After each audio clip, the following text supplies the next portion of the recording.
it down to truth, yeah, forget the rest. Human blood pulls the lights right out of the park. Look beyond the shadows that set the dark. Sparks of laughter fire up the night, bringing clarity where they blur the fight. Cut through the chaos, yeah, the tangled lies. Steampunk alley with the center clear eyes. Truths and jokes gonna rock this show.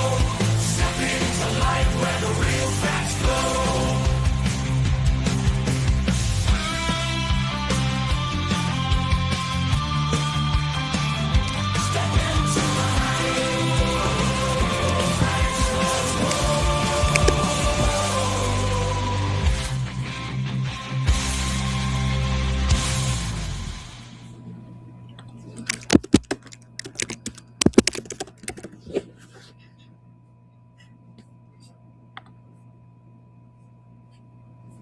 Oh, whoops.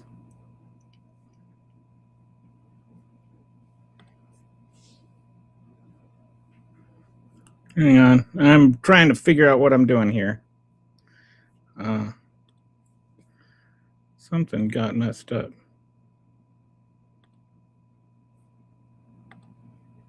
Hello. Hi. How you doing, Harry? Yes, you are always the first one here. I don't know how you do it. I guess you have some kind of notification sent. So something weird's going on with my audio. I couldn't hear the music as it was playing.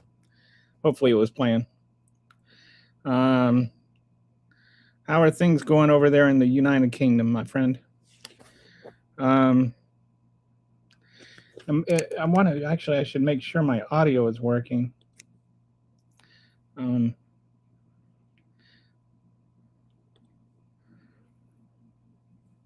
Is the sound working okay, Harry? Uh-oh. Hang on. Well, okay, so we got sound going. All right. Yeah, I got to figure this. Too old to learn this stuff.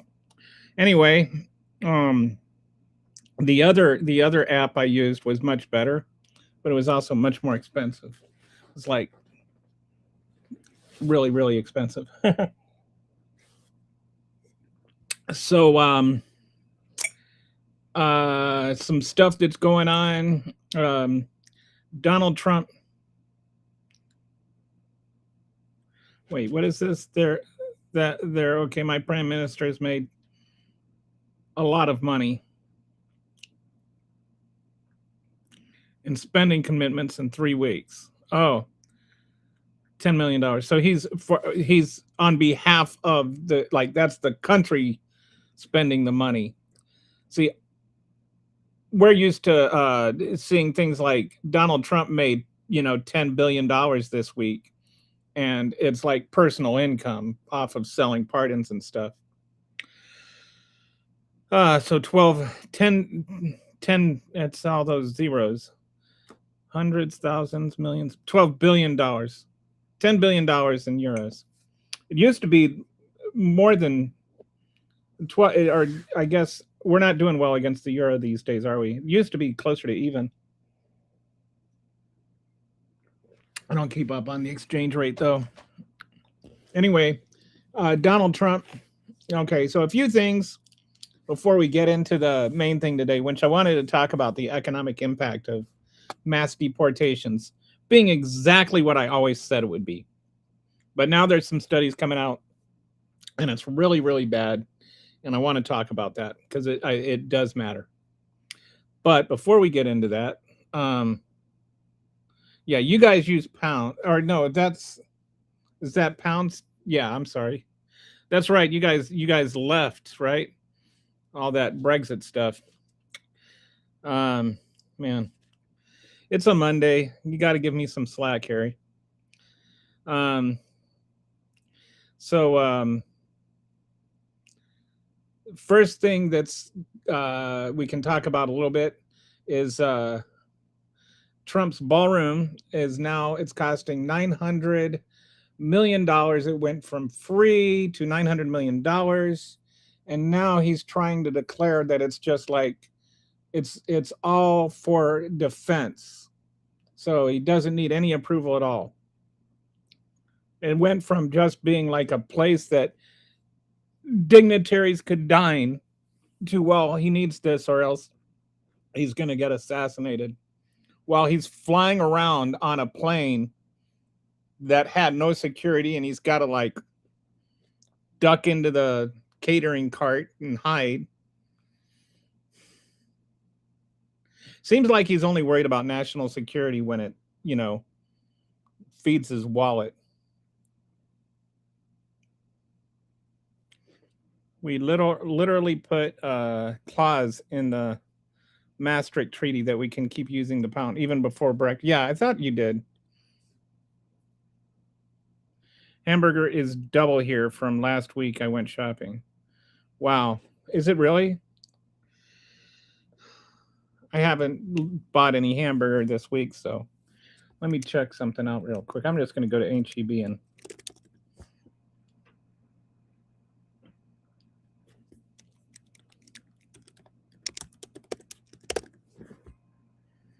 what is it? Whoa.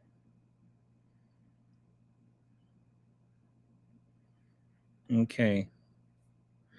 Even the cheap stuff.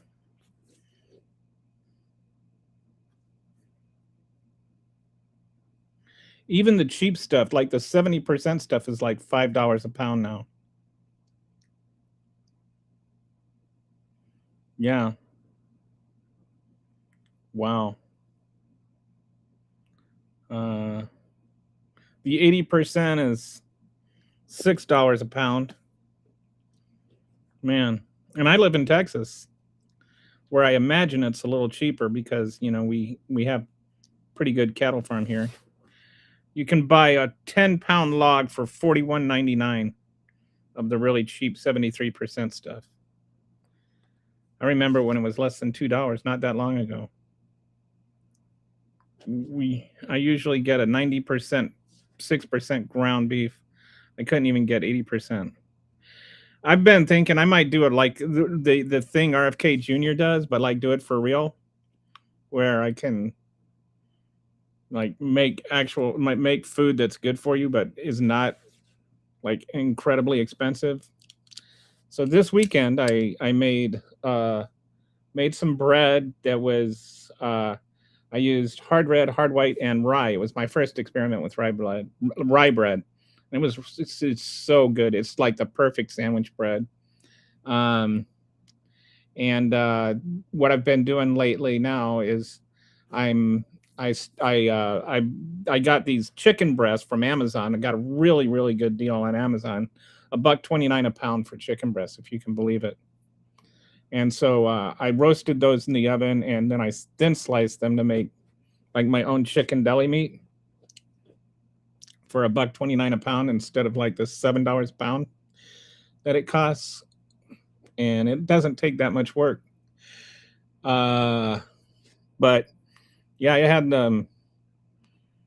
a sandwich that was fresh, all organic, fresh milled flour, rye bread with my oven roasted chicken breasts and some butter leaf lettuce, Swiss cheese, tomato, and probably cost less than $1 for the whole sandwich. And just like very, very healthy. So I'm thinking I might start doing some videos on cooking. People need that. The other thing you can look for is you get these. I actually made a video of it. I think I might have to reshoot it. It didn't come out very well, but you get the 10-pound chicken leg things. You can get them here for like $4.90. And so it's like what I do is I get the chicken leg things, then I peel off the skin, and then you can just kind of throw the skin in a slow cooker for a couple hours and let it kind of melt until it's really softened. And then you throw it in the skillet You just pan fry it until it crisps up, and it's like this kind of bacon like thing. I and then I kind of break that up and I use it in salads like bacon bits. It's so good. I think they're called cracklins. And then I take the chicken and I roast it in the oven, and then I shred the chicken and I use that for things like Alfredo, chili. Uh, uh, One of my favorite things to make with them is the quesadillas, and then like chicken Alfredo, or just different stuff that you'd use shredded chicken for. And then with the bones, I throw the bones along with any other, like the drippings from the chicken and stuff. I just throw that all into a pot, along with, I get a bunch of chicken necks, which are like 99 cents a pound. Throw those in a pot, simmer them for a while, and make a chicken stock out of that. And then, so like for like $7 worth of food, I end up getting like 2 gallons of chicken stock. Um, I weighed it out; it was like about 4 pounds of meat, and the cracklins. If you buy those things are like $12 a pound or something. They're like really expensive, and like those are basically just free. But if you just save your chicken skin, and it takes like 5 minutes to make it. So anyway, I've been thinking about doing some videos on how to live, how to eat well cheaply.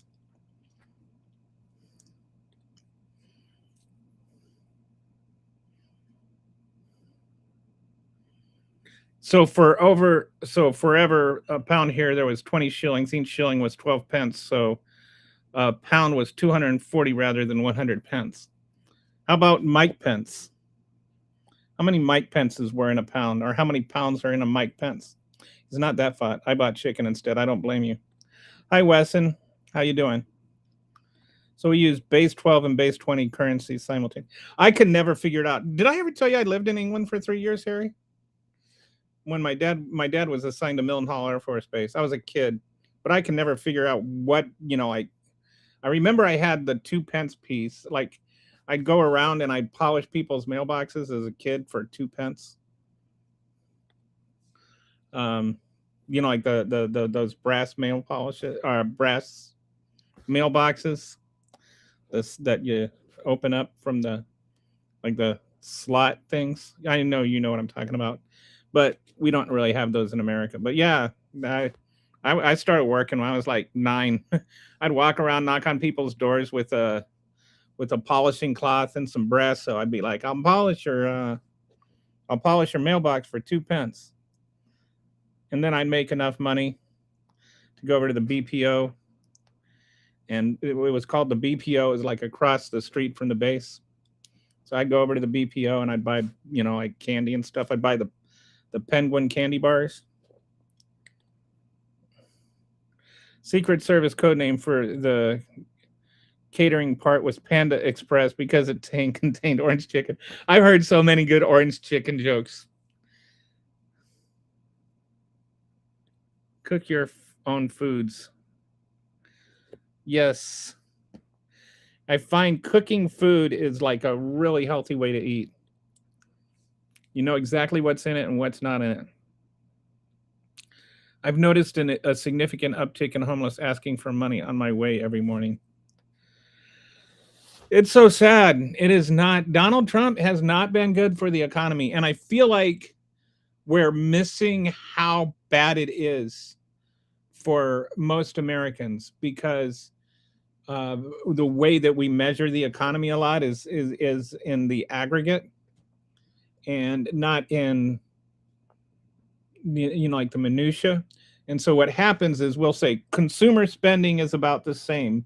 Like with the GDP, it's broken up into consumer spending, investments, government spending, and net exports. The biggest one of those is consumer spending. So if consumer spending is not changed, we don't really panic about the economy. But what's happened is we've seen a larger and larger percentage of that consumer spending being spent by the top 10%. So now the top 10% is spending about half of all the other money, half of all the money. That means the other 90% is spending the other 50%. And what they're spending it on is more and more necessities and less niceties. And they're having to buy it on credit, like they're buying food on credit cards because they don't have enough money. They're not making enough money to buy food off of their paycheck. And so they're borrowing money to survive rather than borrowing money to go to Disney or something. Then what happened? Okay, and then we have another aspect is that debt carries over from month to month on credit cards, or it doesn't. Like some people, like just spend all of their money on a credit card so they can get the credit card points, and then they pay their credit card off entirely at the end of the month. Other people buy stuff on credit cards because they don't have enough money to like pay for their food, and then so that money accrues a balance and puts them deeper and deeper into debt where they have to pay more and more of a percentage of their income on interest because they owe more and more credit card debt. And a lot of these people, they're like to the point where they're, like half of their spending is on credit cards, and their credit cards are massive. And so like 20% of their income ends up going to just pay credit card debt, which means they have less money, which means they have to borrow money. And it just becomes this cycle. And what happens is they get to the point where that cycle can't continue anymore. They just don't have enough money to pay their credit card bills. So they stop paying their credit card bills and then go into default. So if you look at the second thing is that credit card, the percentage of credit card balances that are being held over, that's been steadily going up. And another thing that's been happening is the number of credit card defaults are going up. So you have people going into debt, getting less just to pay for their necessities. They're still able to buy less, even though the spending is the same, but it's offset by the fact that the wealthy people are getting more money and spending more money on things they don't even need. So you have, like you've probably heard a lot about K-shaped economy, but I feel like K-shape doesn't even do it justice anymore. It's almost like an H-shaped economy where it's just falling off a cliff. I don't know. We don't have a letter where one side, but yeah, it's really, really bad. I haven't used my own oven since last April. Too expensive. Bought an air fryer. Hey, air fryers are awesome. I use an air fryer a lot. So Trump is. So tell me you don't really understand it. Don't spam. You spelled words wrong. I would just really like to ask people that really believe Donald Trump is the best president ever. What did he do that's better than ending slavery? He's invisible anyways. And so there was a 1/4 pence coin, a half pence coin, a 1 pence coin, a 3 pence coin, a 6 pence coin, a shilling, and a 5 shilling coin. I have and a 2 pound note, and a 5 pound note, and a 10 pound note, and a 20 pound note, and a 50 pound note. We can't forget the guinea, which was $1, and 1 shilling, which was basically a way of scamming you out of a shilling. I don't even know how you guys keep up with all that. What's the New Guinea? Oh, that's a country. Never mind. I noticed how prices have increased by buying random stuff like Gillette Mach 3 razor blades. A few months ago, an 8-pack was $10 and change. Today it was $34. I'm glad I have a beard. Oh, I'm gonna start. Yeah, there you go. I'm telling you, saving's cheaper when you have a beard. What is the answer out of this debt? I honestly think I don't understand why you think it's the Democrats that did it or how they defeated themselves. But yeah, the answer is to make the wealthy pay their fair share. Um, it's it's not that we don't have the money. I think there are two things we can do. One, we need to reprioritize how we spend our money, and we need to reprioritize how we tax our money. We have, over the last 40 years, we have steadily shifted the burden of taxes from the wealthy to the poor and from the wealthy to the middle class. And I know that you'll see these things that say, like, oh, the top 10% pay 50% of all our taxes and stuff like that. But that's skewed in so many ways. Not the least of which is they're just looking at federal income taxes. They're not looking at Social Security taxes. They're not looking at property taxes. They're not looking at sales taxes. All of these kinds of taxes are regressive. And the federal government, what happens is when they want to cut spending, they'll do things like they will cut school spending. They'll cut spending for the education department, right? So then what that does is it doesn't make it cheaper to run your school. It shifts the onus onto the state and local governments to pay for that school. So then they have to allocate more funding for that. And then that funding is coming out of property taxes. It's coming out of sales taxes, which are more regressive spending, are more regressive taxes. So what it does is it takes this money used to be, come from rich people, but now it goes to poor. Now it comes from poor people. And so we've slowly, for the last 40 years, been flattening out our tax rates. While we're cutting spending, it affects revenue. And there's some, hocus pocus that gets done with, oh, well, we have revenues gone up in the last 10 years. And it's like, well, this is because the economy has grown over the last 10 years. When you look at revenue in terms of, and when you look at revenue relative to the size of the economy, revenue has actually gone down because taxes have gone down. But they've gone down more for the wealthy than the poor, and they've cut the spending to things like Medicare, Medicaid, everything that goes to poor people. And then that means that money doesn't get put into the economy. There's something called a multiplier effect. And when you give a poor person money, it tends to have like much more value than if you give a rich person more money. It has a much higher multiplier. Like the SNAP benefits tend to have a multiplier of like $1.70, whereas like tax cuts to billionaires have a multiplier of like 70.70. So that means it actually takes money out of the economy to tax them or to cut their taxes. It actually reduces the amount of money available in the economy versus a multiplier where it increases the amount of money available in the economy. This is so there's a lot of stuff that goes on. It's a complicated economic situation, but certainly stopping doing what we're doing is one way to get out of it. We did not get into the debt by taxing and spending. We got into this size of debt by taxing less and spending more on things we don't necessarily need to spend it on. When Reagan when Carter was in the White House, the national debt was $600 billion. Believe it or not, the debt, not the deficit, the debt. Ronald Reagan came in, he slashed taxes, and he spiked military spending.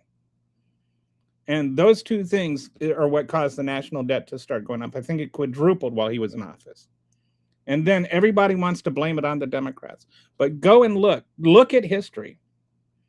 Reagan cut taxes and increased defense spending, and the debt went up. Bush cut taxes and increased defense spending, and the debt went up. Trump decreased or cut taxes for the wealthy and increased defense spending, and the debt went up. Maybe it's time we started looking at reality instead of talking points. What we need to do is we need to reallocate how we spend our money. We need to spend less money on defense. And if there's anything good about this Iran war, it's showing us that you can have a nimble military, more than capable of defending itself, with a lot less money.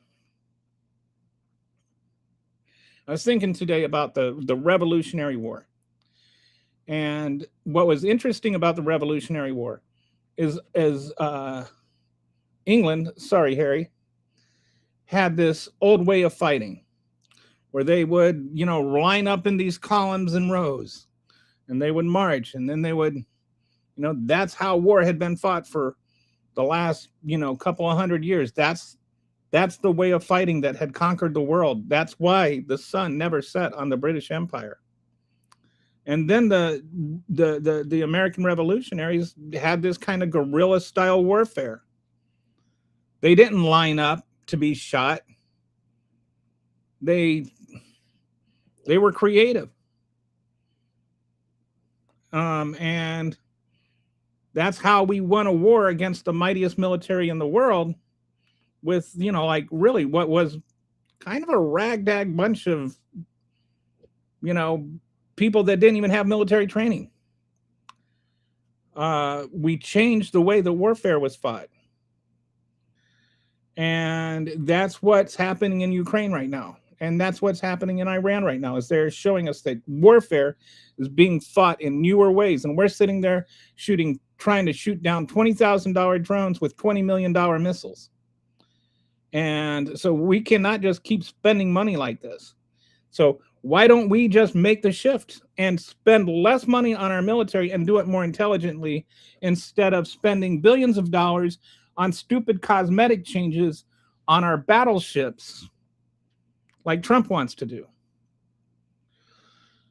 So I think we can maintain our military integrity and cut spending on that, and then use that extra money to do things like help with health insurance, and help with food costs for the poor, and make it so that we're spending money on stuff that has a higher multiplier effect. Anyway, I'm sorry if that got a little long-winded, but so there we go. I saw later on in your comment you explained what you meant by that question. So when I get there, sorry to go so long. We don't now. Oh, they got rid of that in 73. I was there from 74 to 76. I see Trump thinks vaccines are soda bottle sized. Yeah, his dementia is mixing up McDonald's orders. Next thing he'll claim he got a side of fries and a toy with his diet. I even have people arguing with me about the whole soda bottle thing. Like, yes, we do. They just, some of these MAGAs will just run with any stupid thing that Stephen Miller and the Screeching Banshees will say, and they just run with it. They don't even bother finding out if it's true or not. And if you believe them, oh, who told you that, CNN? Perhaps planned obsolescence should be illegal. Products should be built so they can be upgraded.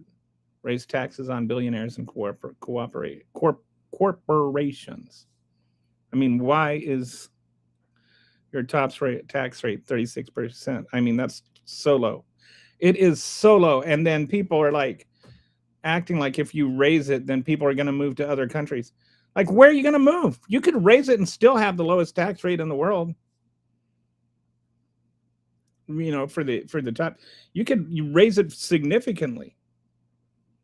And that 36% is kind of fake anyway. The real billionaires, they don't even pay 3.6%. And they don't pay income on, they They don't live off their income. Their income tax is kind of irrelevant because that's not what they live off of. They live off of their wealth. Remember during COVID, just get some bleach inside. Yeah, that was.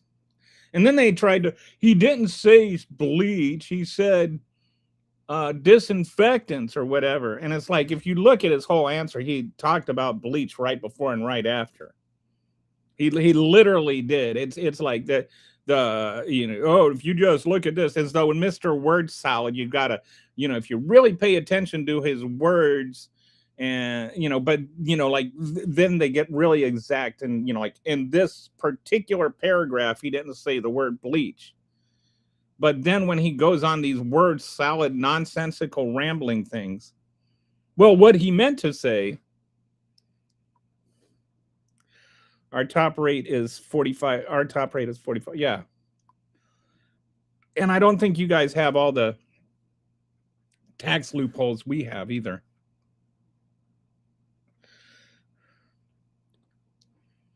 Also for the, yeah. We definitely could change our tax structure for the better. I had a GE dryer die on the last day of warranty.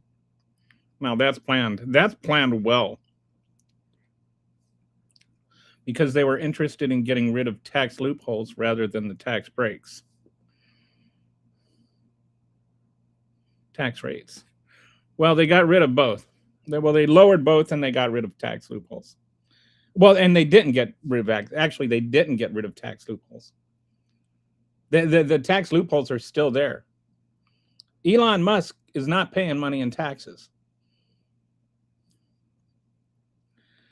I don't know what tax loopholes you're talking about. They're creating tax loopholes. They're mad if, like billionaires have to, like, when they die and their children might have to pay some taxes on the inheritance. What I meant by okay, so now we're back to this. What I meant by Democrats defeating themselves is I don't think they had a very strong candidates with Kamala and Waltz too far left. Okay. First of all, they never talked about trans women and what is a woman and stuff like that. That was all just smears from the right. It had nothing at all to do with their campaigns. Secondly, nobody ever even talked about what Kamala's policies were. A lot of people still don't even know that she had policies, and she didn't run on trans people and stuff. Number three, why is it so important to some people just to like make everything about trans people? Like, like what are we supposed to do? Go, okay, we're just going to concede that this people shouldn't have rights because the right is trying, the fascists want to take away rights for some people. We're just going to go, okay, yeah, you just go ahead and take away those rights because other fascists are like for it. No, I don't. If I'm going to defend the marginalized, no matter what, whether they're, I'm a cisgender straight white male. And as a cisgender straight white male, I will defend the rights of women. I will defend the rights of trans people. I will defend the rights of gay people. And I will defend the rights of minorities. And I will defend the rights of women. I don't take other people's existence as a threat to my own. But the straight white, the cisgender straight white male, they're a threat to virtually every group of people as a whole, not in the specifics. George Washington fought like a gorilla. Red quotes weren't prepared. I'm assuming this was a text-to-speech thing, and you meant G-U-R-E-R-I-L-L-A, not gorilla. But I agree with you. He did. They didn't. They were not ready for that guerrilla warfare. No, it's long live the king now. Are you talking about your king or our king? In these days, the Lord exhorts his beloved children to enter the new land. I have no idea what you're talking about. Iran said they're going to run out of the clock till Trump's term is over. So now Trump is trying to relax nuke feelings. He's dying to use them. Even MTG said it today. Oh, and he's talking about bombing Oman. I don't know why he's deciding that bombing Oman is is now necessarily. Did you hear about that one, Brett? I bet you did. He threatened to bomb Oman today because, hey, why not? And now there's this. What was the? There's a. Hang on.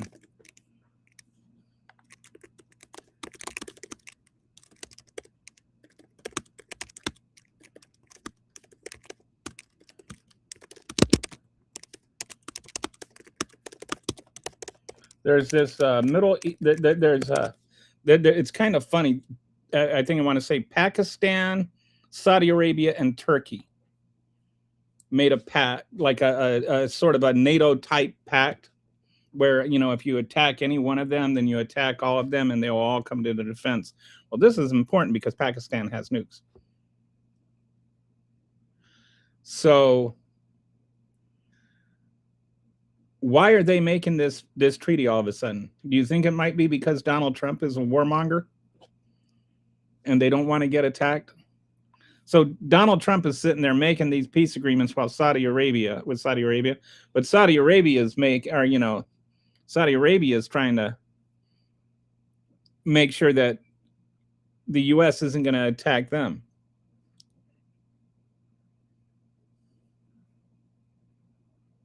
Yeah, those were never real issues. Yeah, the trans thing was never a real issue.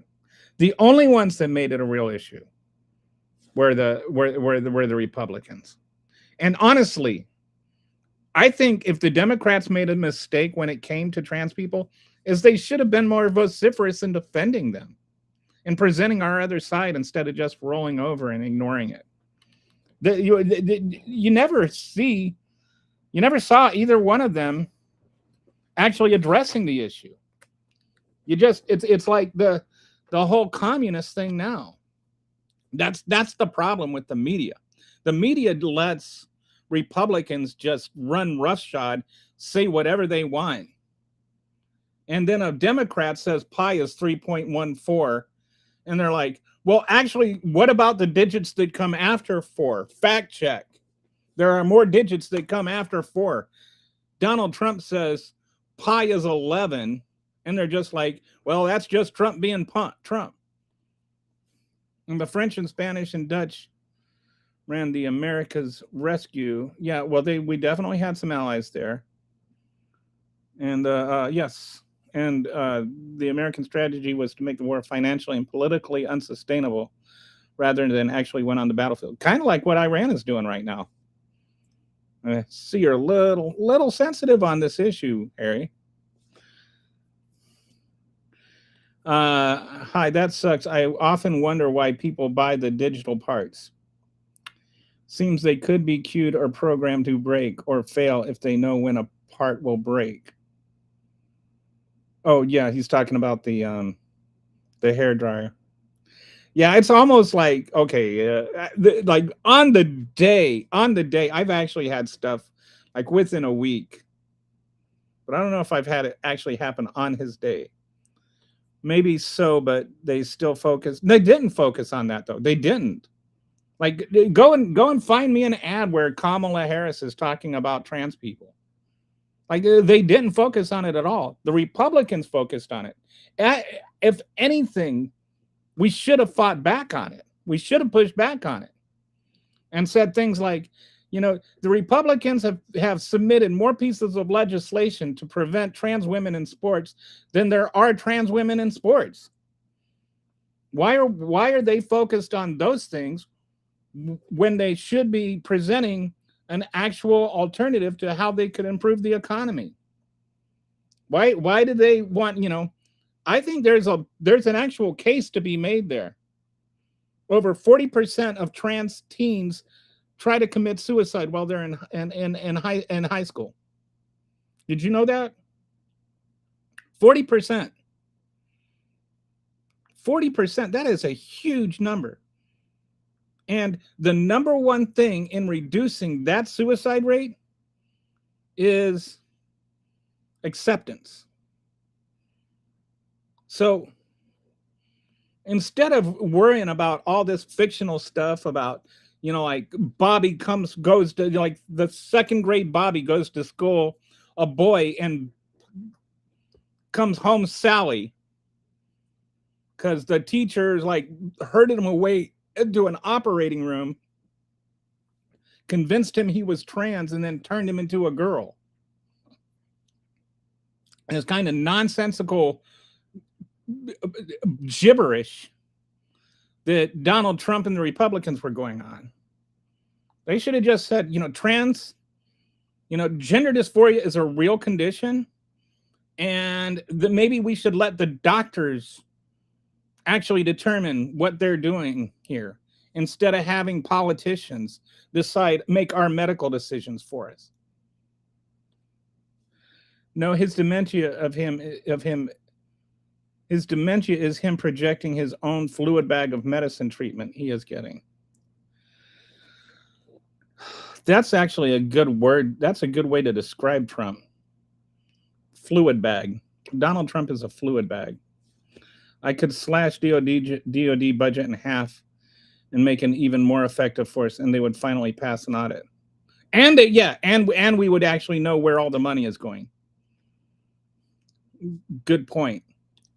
I would also point out that the British government gave the U.S. very favorable independence terms that it didn't have to give. Huh. Harry, thank you. I just want to say thank you from the bottom of our hearts. Thank you for letting us win.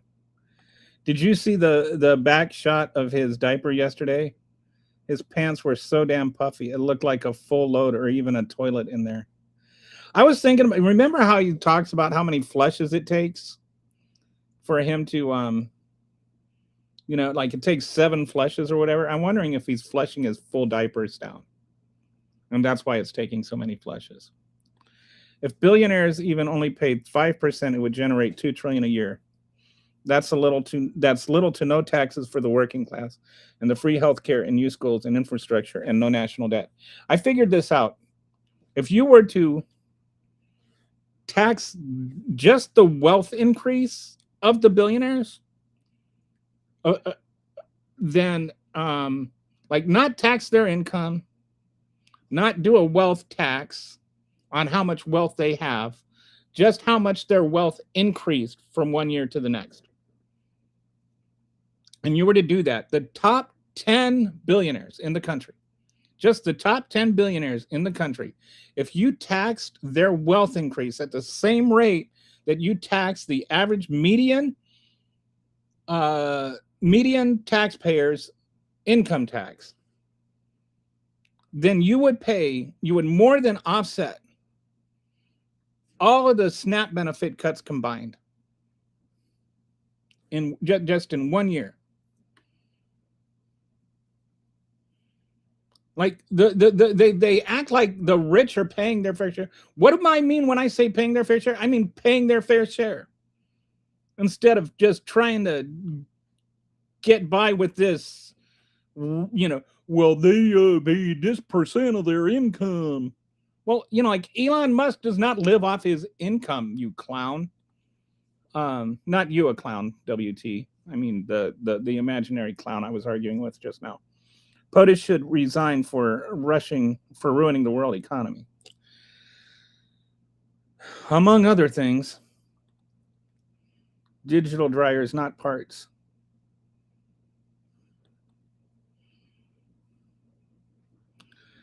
Did I tell you about the time Rudy Giuliani? I don't know.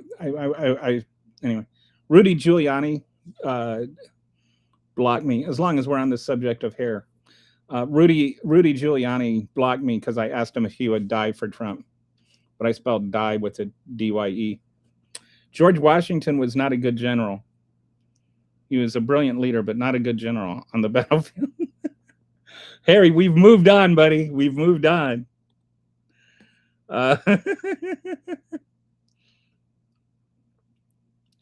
It was the high temp sensor. Replaced it myself. So you're good at electronic stuff, aren't you, Brett? Donald Trump is a pedophile, allegedly. Hang on 1 second. I need to ask just give me 1 second.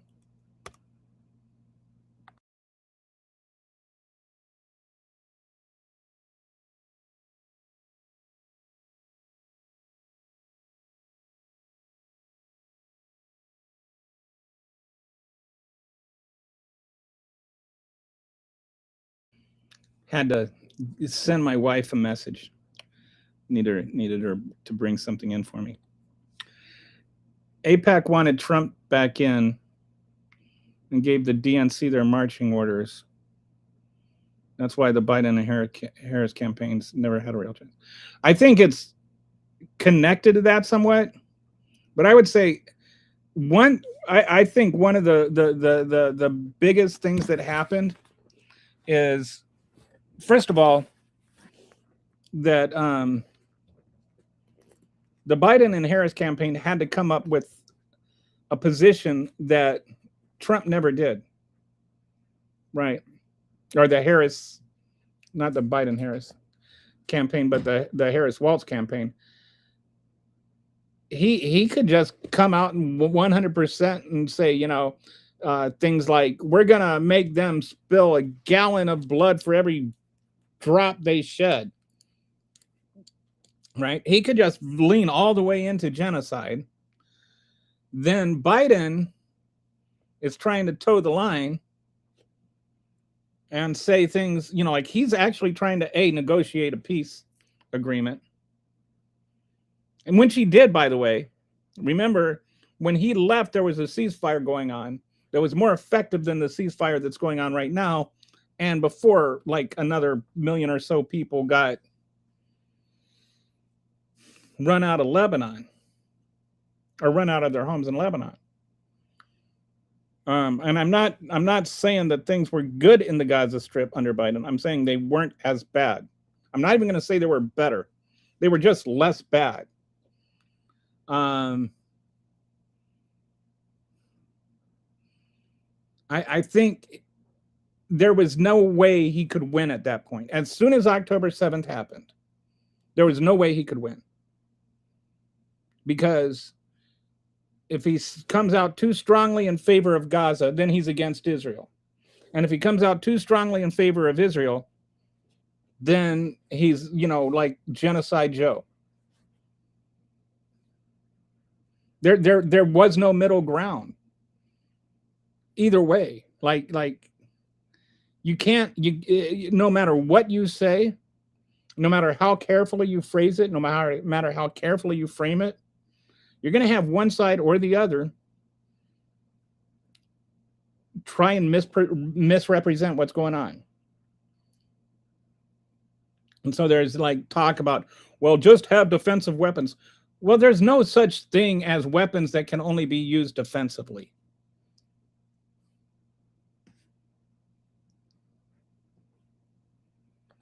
And so then, like, Harris and Walz were not left enough. There were plenty of people that criticized Harris for letting Cheney endorse her. America was far more left during FDR. Both parties are far too right-leaning. And I think there is something there that, people are talking about, like the DSA and whatnot. There is a significant portion of the American electorate which is to the left of either party. And part of that left votes Democrat unenthusiastically because the alternative is fascism. But they're not happy about the choices. You want to know, like, if you want to know the Democrat that can run for president, that has generated the most enthusiasm. I'm not talking about leading in polls and stuff like that. But the Democrat that has generated the most enthusiasm is AOC. I mean, I'm not saying she has the best chance to win, but she has generated the most enthusiasm. There are some others that are really articulate and really argue the Democratic case well, like John Ossoff and Pete Buttigieg. There are some that have the clap back down, like Gavin Newsom. But when it comes to like getting people excited, nobody is that's AOC's territory. She's kind of on her own there.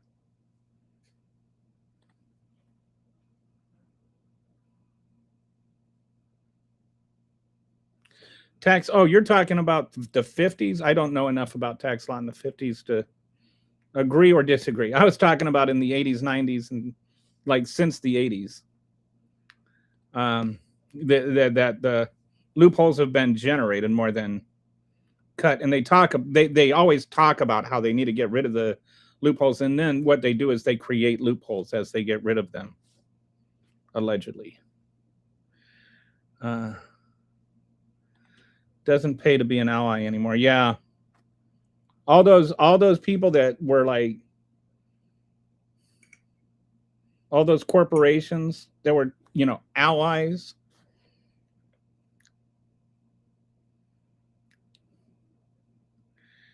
Here's the thing, like I was an ally before it was cool to be an ally, and I stopped calling myself an ally.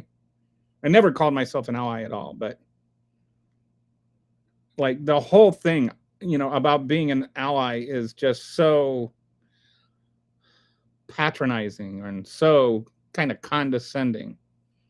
I always felt it was just like and I struggle with how to like actually be an ally.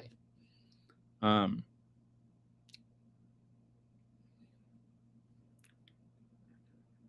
because I don't know what it's like to be black. I'm just going to be honest. I can't know what it's like to be black, and I can't know what it's like to be a woman.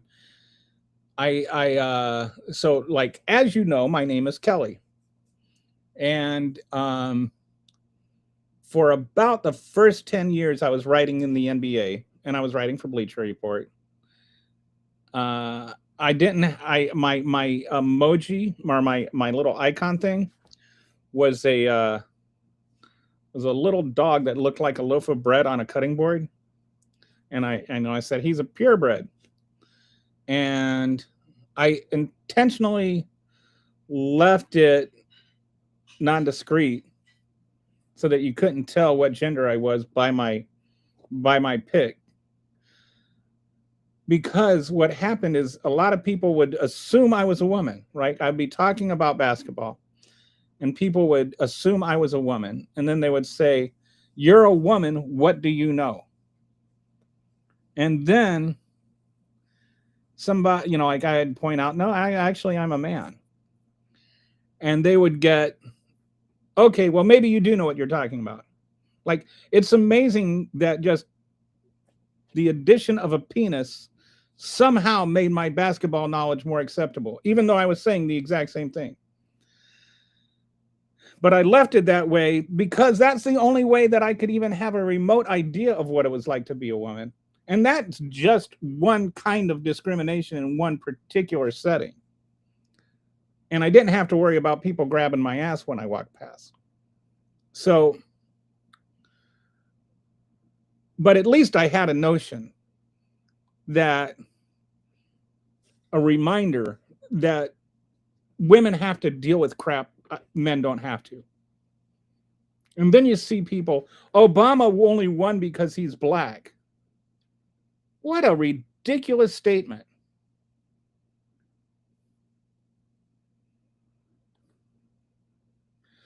This is the exact words he would bomb the poop out of them.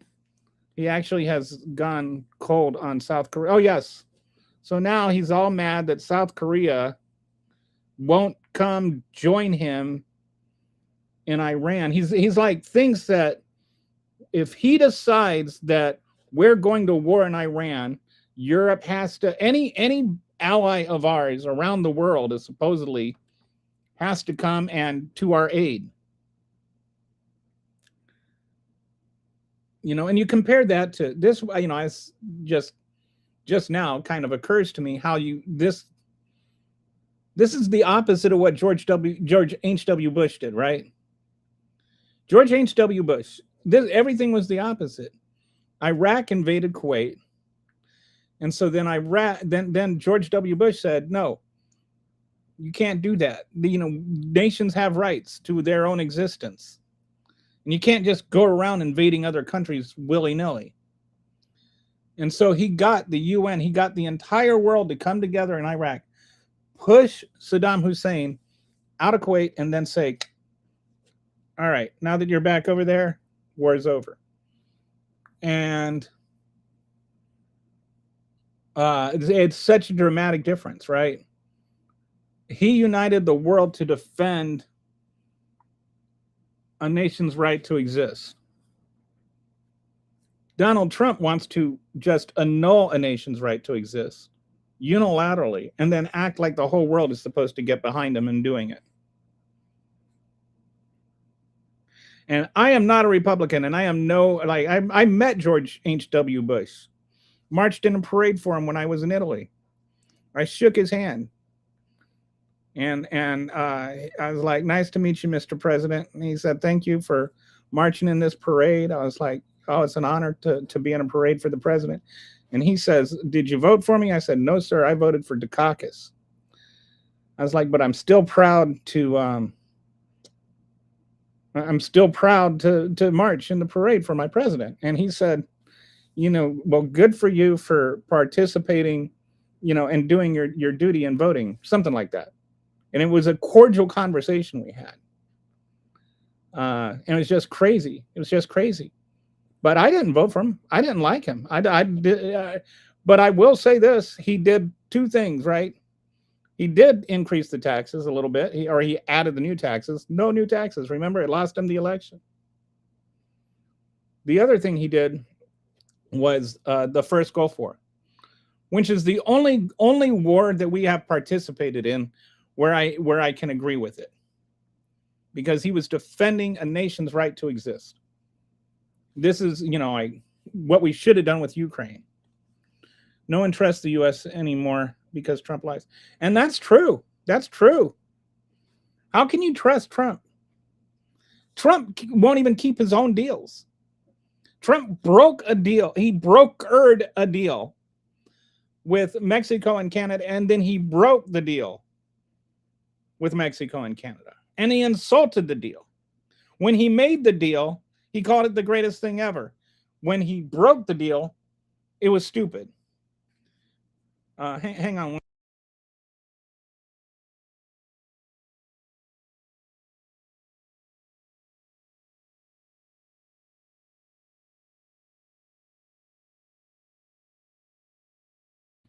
Uh, just where exactly is Marco Rubio? Where in the world is Marco Rubio? Did the Secretary of State please explain our foreign policy? I think it's interesting. I have not heard a peep from him since he got sent to the decoy plane. Oh my God. Oman offered to be a neutral mediator, which they have done several times for several different wars in the region. And so his response was, if they get in the way, he will bomb the crap out of them. And they have been mediating.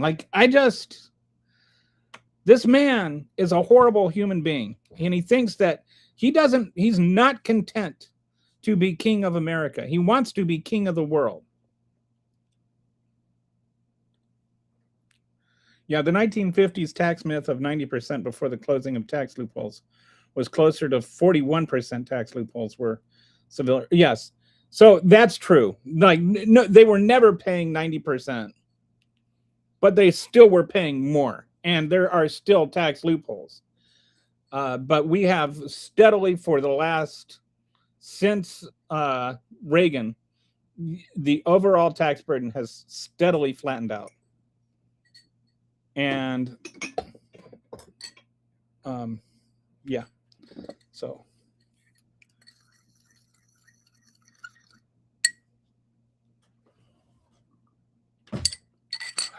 needed that. Pretty darn stupid. North Korea has been unthreatening. Oh yes, unthreat. And he talked about how great Kim was. Oh, he's a nice guy. He's always been nice to me. I even have a love letter that he wrote me that I stole from the U.S. government. POTUS is like a petulant child when he's confronted with serious questions. Did you see his response to the CNN reporter today? Just ugly. Just misogynistic and ugly. Shut up. He's telling her to shut up. His stick is blame the Democrats for his own messes. He doesn't like the Democrats because they won't bow to him.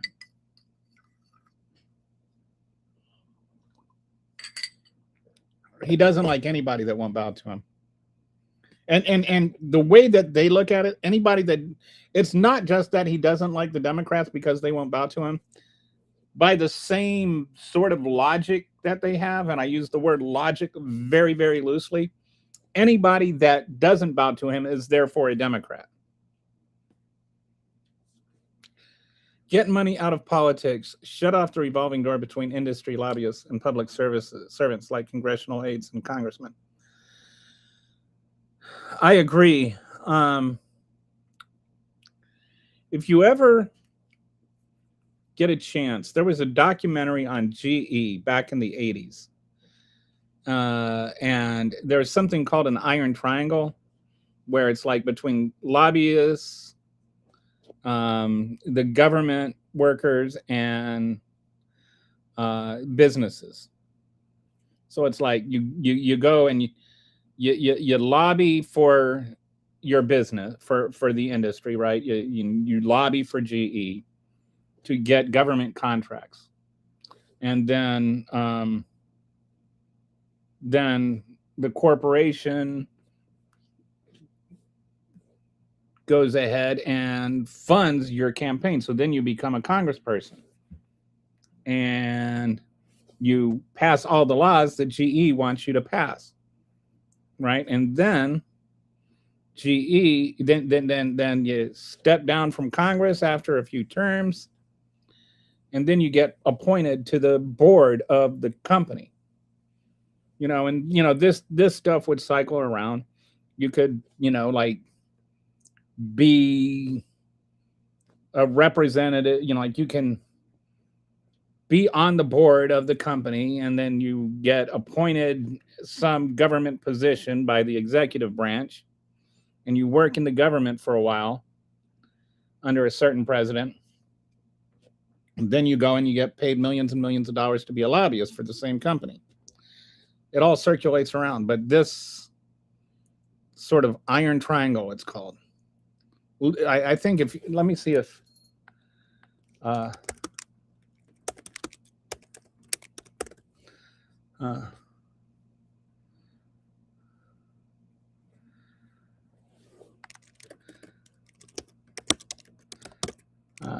there was a documentary on it, that the Iron Triangle, Willits Point, and the Remaking of New York. Oh no, that's not that one. This was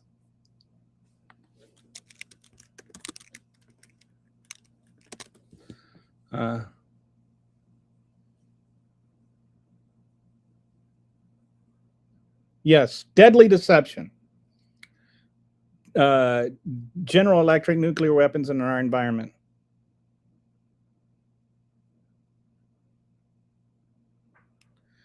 And if that won an Academy Award for Best Documentary. And if you ever really, really want to get pissed off, just Google Iron Triangle 80s documentary, GE or something like that. You'll find it. It is. If you just want to be pissed off, watch that documentary. And government has not changed much since then. The players have changed, but the game is the same. It's actually probably worse now than it's ever been with Donald Trump. Donald Trump is the marshiest marsh of all the marshes in the history of marshes in all of marshdom. He is the most corrupt. I even heard one person describe him as not only the most corrupt president in American history, but arguably the most corrupt person in all of human history. And it was like a historian. It wasn't some, Stephen Miller just shouting propaganda. He's still blaming Biden for his depletion of missiles due to the current Iran war, which isn't a war, which is a conflict, which is a war. And the thing about the whole, so the weapons that we gave to Ukraine were funded to be replaced before we even sent the weapons. That was like years ago, and we've had time to replenish that supply. Number one. Number two, and I feel like this cannot be emphasized enough, they're not the same thing. Those munitions are not the munitions we are running out of.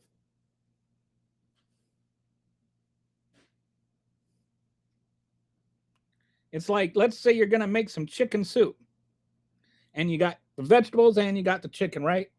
And you get all the vegetables ready to go, but you're sitting there chomping on them the whole time that you're making the soup. You eat all the vegetables. And then, never mind. I can't. I was hoping that this analogy would come together in my head. It's not working. Sorry. But Donald Trump's, like, the stuff we ran out of is not the stuff Trump is using. Or it's not the stuff that Biden used. It's a different, entirely different kind of munitions. I mean, they have been deploying troops to Ukraine and negotiating treaties with Russia to break their dependence on China.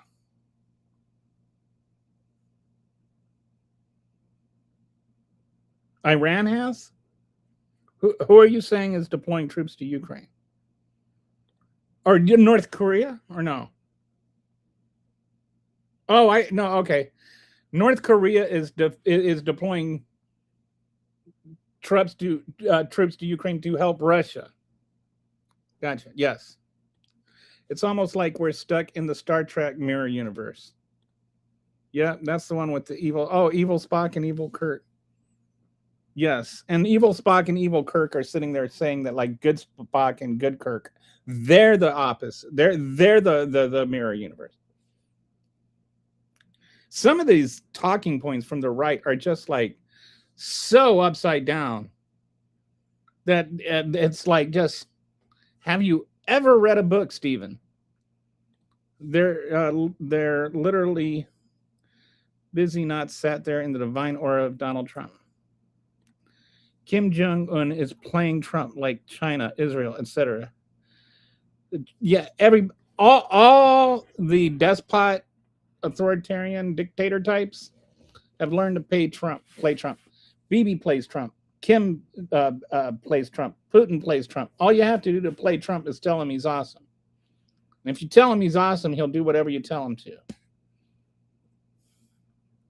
Because Trump has daddy issues. What was the opposite of the Justice League? The Legion of Doom, yes. Except maybe with Trump, we can call him the Legion of Do. The Legion of Doo-Doo. Trump, because he has the aforementioned diapers. Trump knows the trans thing triggers his base. But I think that there's a difference.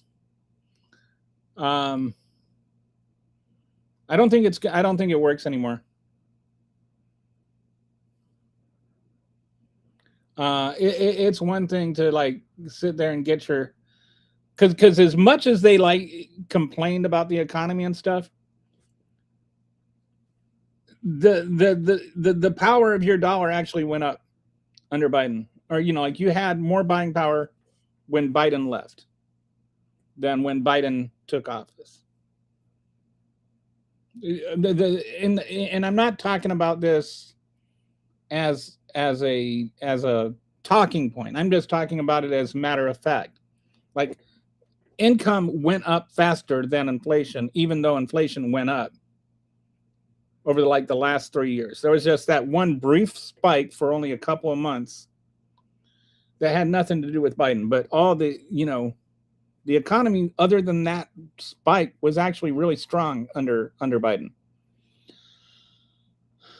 And so people, I'm not, whether he didn't get the credit he deserves for it and stuff, but people, they were like, the economy was politicized, but people were able to go to the store and buy their hamburger meat. They didn't have to settle for chicken like Brett had to do today. They weren't having to pay $300 for a tariff charge on their Amazon order. That was like $200, like Brett had to do. Like the actual reality versus the rhetoric was not there. Like people's lived experiences is they weren't actually having as much trouble surviving as Trump told them they were. But Trump could tell them they were, and they would believe him because they believed everything Trump said. And then he could say things like, oh, it's all trans people. It's all trans people and communists and stuff like that. But now he can't blame trans people. He kicked all the trans people out of the military. He kicked them out of women's sports in college, all 5 of them.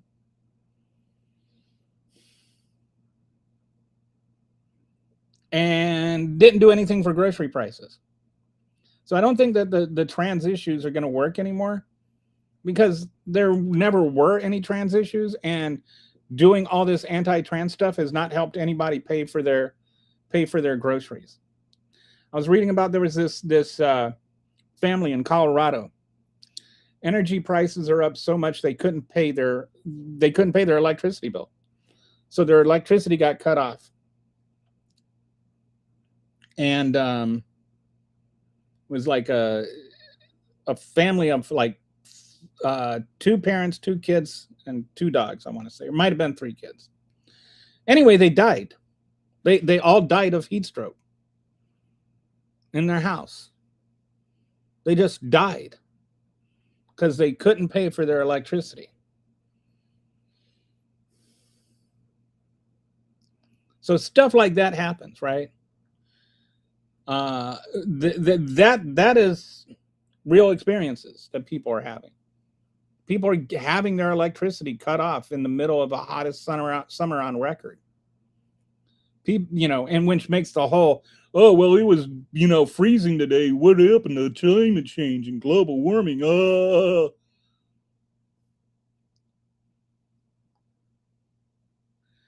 So, I think when people are going to the grocery store and having to buy chicken instead of beef, they're not thinking, oh, those stupid trans people. If only trans people weren't in sports. So it had power because there was actually enough firmness to the economy that you could convince people that there wasn't, and that it was other people's fault. But they weren't having to settle. So it was other people's economy, not their economy. And when it's Donald Trump's policies are making them settle for chicken instead of beef, and they haven't had any direct contact with any trans people.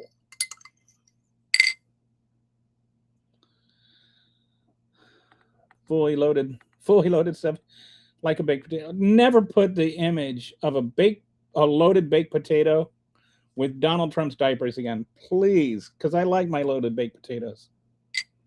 7, maybe he's got one. Oh yes, am I that far behind? Are we 3:31? Well, I'm half an hour behind. my hick impression sounded like Hank Hill. Do you know that Trump has a dedicated groom of the stool? I know that in the they had a diaper guy back in the. All right, so I'm gonna. Okay, Donald is not allegedly any longer. Now that he has to officially and has run out of the stall tactics paying. Yes, the Supreme Court shut the nonsense down again. All right, so I'm going to scroll down.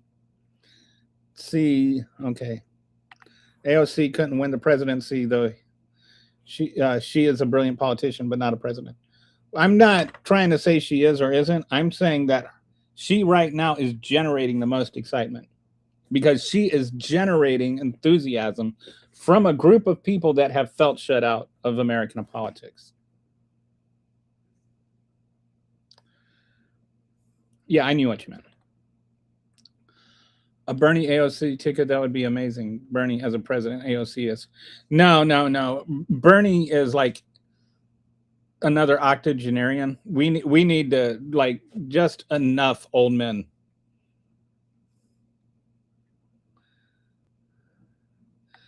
Yeah, Bernie Sanders is going to be 85. No, we don't need to go from an octogenarian to a nonagenarian. Um, I think that the Democratic president or the Democratic nominee for president should be whoever wins the Democratic primaries, and let people run based on what they want to do, and then let the Democrats, not the party, decide who they want to run. If the Democrats want a moderate, then run a moderate. If the Democrats want somebody a little to the further to the left, run that person. But I'm so tired of like pundits and experts and this whole notion of who is more electable and stuff trying to decide our elections. Don't worry about who's more electable. Whoever's more the most electable person is the person that can get enough votes in the primary to win the primary. There is so much like Mamdani won New York. And he didn't win New York barely. He won New York. I mean, he like there was he won a majority against a former governor and a former mayor, and an incumbent mayor. He was the little guy. You know how he won? He got, I think it was, he had like boots on the ground, like for one out of every 100 New Yorkers or some insane number of people. Excitement can win elections. Excitement won it for Obama in 2008.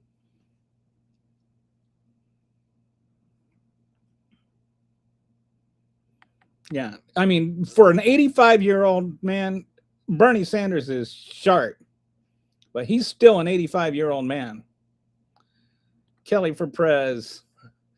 In the words of George Carville, I would not want to run a country that was dumb enough to elect me as president. I honestly, I could not do the job. I know my limits. Back in the day, I would have like when I was younger, I could have like I wouldn't have mind being like an advisor or like a chief of staff or something. But with a smile like this, I'm never getting elected anyway. But number two is I couldn't handle the stress. He wants to bomb the poop out of Oman for getting in the way, but he didn't blink when Netanyahu got in the way. Yep, blink an eye. Hey, Kitty, how you doing today? Love one. Okay, why does love like kill so many people, Looney? Looney? Maybe I think he wants to be. Oh, does he want to be Pope now too? Maybe he wants to replace Jesus as king. I don't like Trump, but anti-Trump is so. What does anti-Trump mean, and what do you mean it's so virulently cultish? Like what and ignorant? What is ignorant? This kind of anti-Trump stuff is usually just pro-Trump people trying to disguise their Trumpness. No, you just always were a Trump blowhard, and now you can't admit it.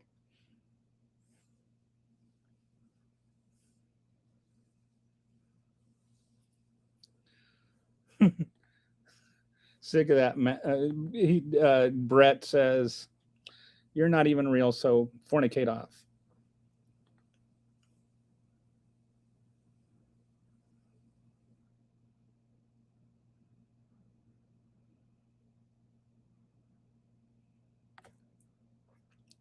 Yeah, these kind of, it could be a bot, it could be a troll, but it's honestly somebody that's not engaged.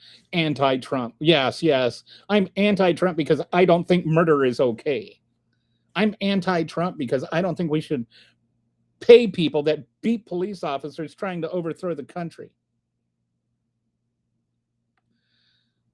Penn State awards its $1 million degree. University is the first in Pennsylvania and only the third in the U.S. to reach that total. What do you mean awards its $1 million degree?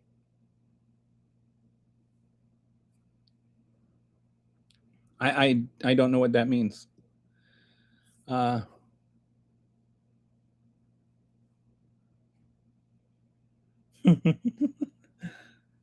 I'm with Brett. I just cannot stand this. Oh, both sides. We need just people that hate Trump are just as bad as people that support him. No, we're not. We're rationally thinking.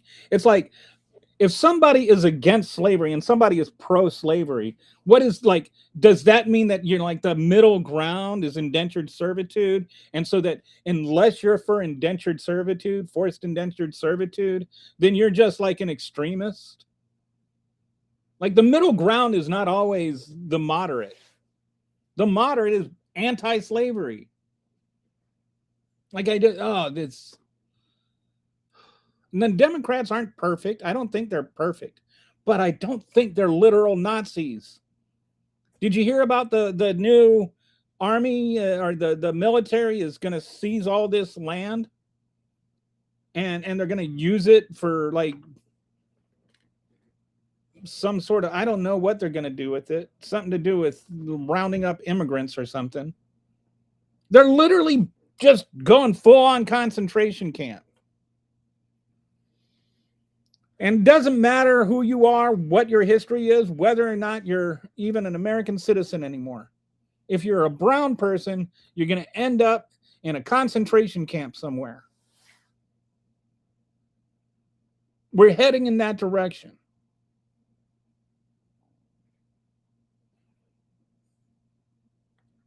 Just as the rest of the world goes to hell and Somali pirates return. Pirates boarded a ship off of Somalia today. At least 4 other ships are being held for ransom. That happened in Rocky Mount. Oh, Rocky, not okay. I got confused on like I was Rockies, not I was thinking Rocky Mount, North Carolina, not the Rockies. And their dogs died too. Meanwhile, the city council members owed $30,000 and were allowed to go unpaid. Thank you, Wake. Yeah, I mean, that's right, but you're right. It was North Carolina. I misremembered that.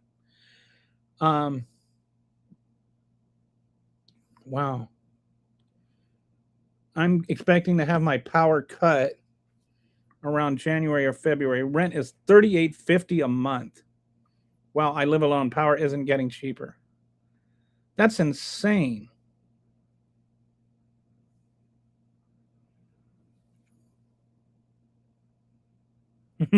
Brett, do you run a data center? I sold my home and moved to the city for convenience. Wow. Well, that's not working out very conveniently. My area is highly sought after. Can you just move? Ay, ay, ay.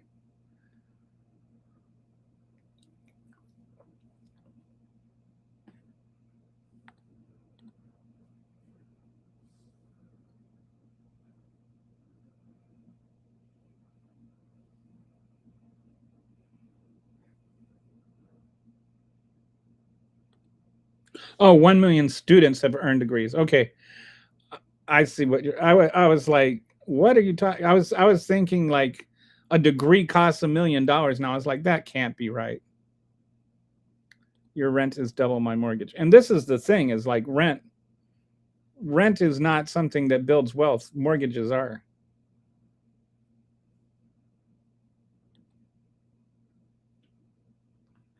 What's the link for Kitty? I can't open links here.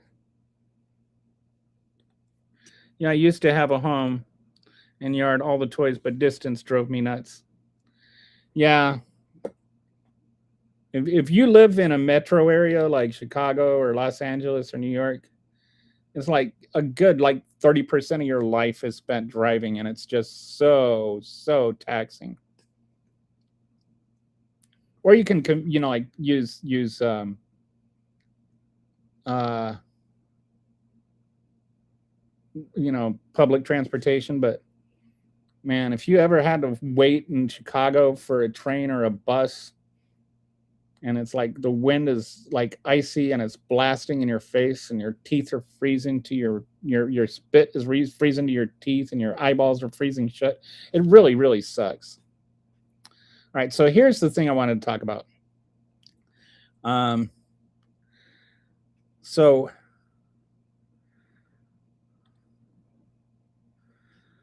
uh can't get this, I wish. All right, so oh, that's what I did. I've been warning about this for a while, and now we've got some returns coming in. How is mass deportations impacting the economy? And it's pretty real and it's pretty serious. These are, if some studies have come out from like Brookings Institute and Wharton and whatnot, and there's a link. I think I left a link in the description column, or in the description box, for the where they went through and they compiled these studies, and these are some numbers of what has happened with Trump's mass deportations.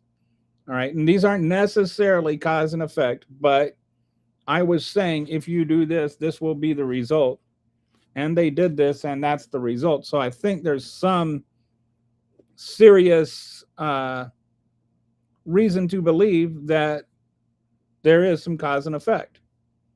All right, so let's look through some of this just in case. This is the that's the study, um, and it's you know America's Voice and the ICE tax, a report on the everyday cost of mass deportation. So this is not trying to be, like not have an opinion on it, but the underlying data that they use to make their argument is very solid. And I want to just go through some of these numbers and discuss them. So, since Trump has become president, over 185,000 people have been arrested by ICE. 117,000 people have been deported as of May 2026. So it's actually probably more than that now. 59,000 people are in ICE detention, and we've spent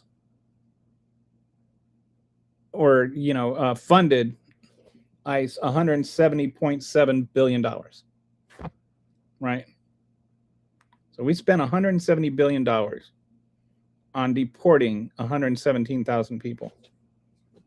And seems like just on the surface, that is not a very efficient use of our money. But anyway, what has been the impact? We have lost $668,000 jobs, just lost in local communities due to ICE detention. Now, some people are like saying, well, these are government jobs or whatever on, like on my, I posted this meme on Facebook. This is like the Brookings Institute and Wharton that have done these studies. So they've kind of thought, oh yeah, what about jobs? This is the 668,000 jobs lost are not the total number of jobs lost while Trump was president.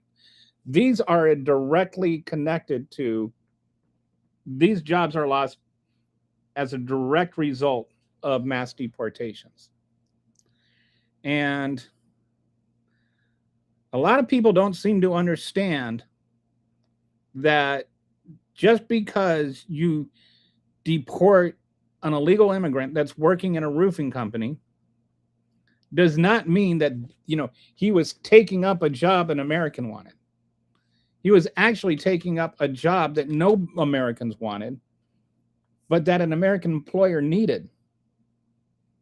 And then when you take away that worker, and you take, if they make, if 40% of a roofing company's employers or employees are undocumented immigrants, and you take them away, the other 60% of people that were American citizens or had their green cards or whatever that were working legally, they lose their jobs too, because when you take away 40% of the labor, you take away that business.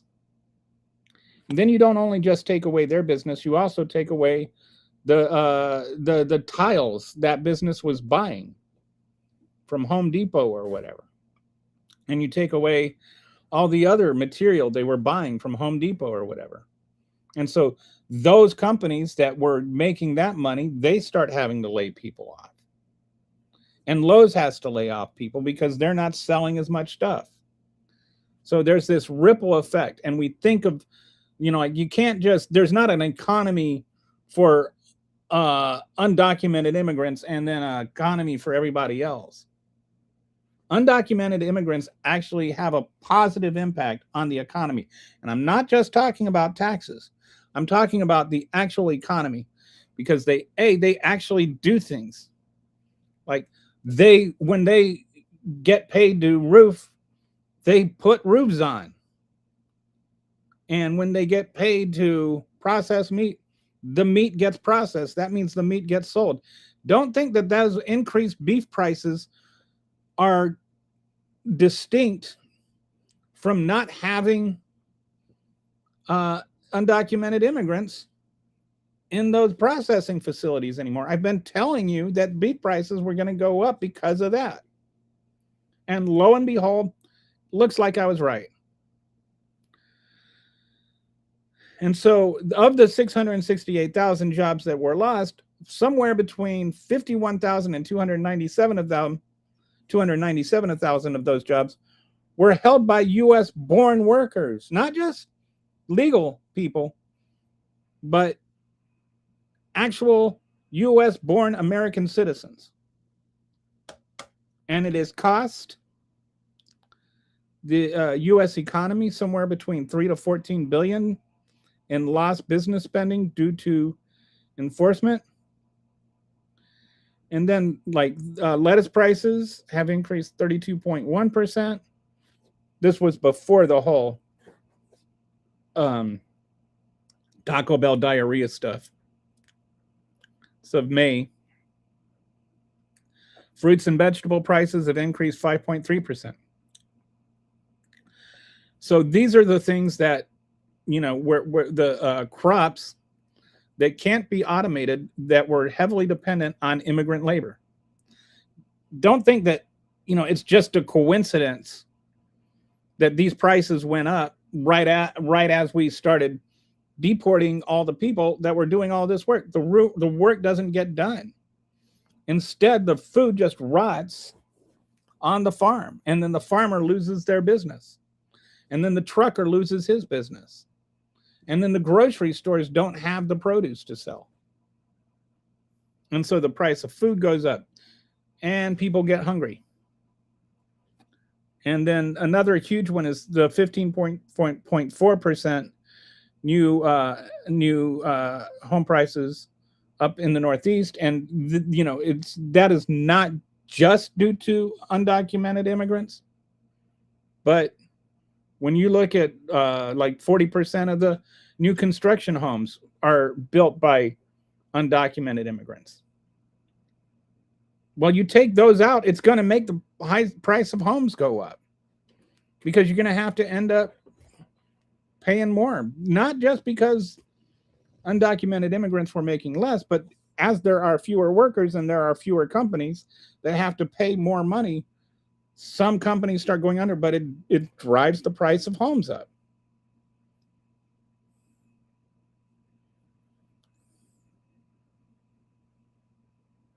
So let me come back here. So anyway, that's the meme there. Um, Kelly, what's the latest at Big Bend? I haven't heard anything new on Big Bend. I know they started to bulldoze over irreplaceable ancient trees, etc., without approval. Of course they did. I hear it's anti-vehicle barriers. No vehicle can get there. Or it's fine. The market will fix itself. Okay, maybe it will, maybe it won't, but it's still going to take time. And why does it, like, you break something and you just go, oh, it'll just fix itself. Why break it in the first place? Why sit around and like let the economy go into a recession instead of fixing it?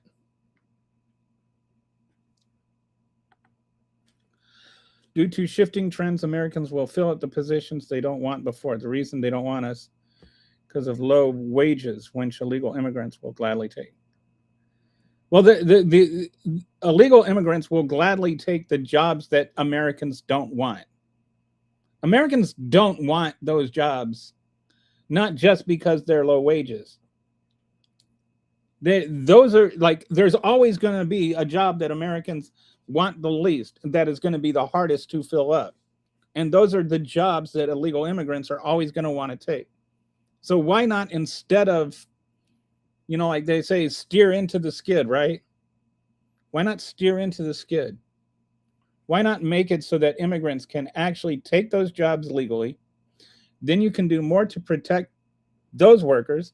You can do more to protect the American workers that are currently doing those jobs. You can do more to protect the industries. And then that will drive down prices for those industries. It will ensure, like production is there. And you give these immigrants a way to have a pathway to citizenship. Right now, only like 2% of the world can even has a way to come over to America legally. This nonsense. Oh, well, why don't they just come over here legally? Because they can't. There's no avenue to do that.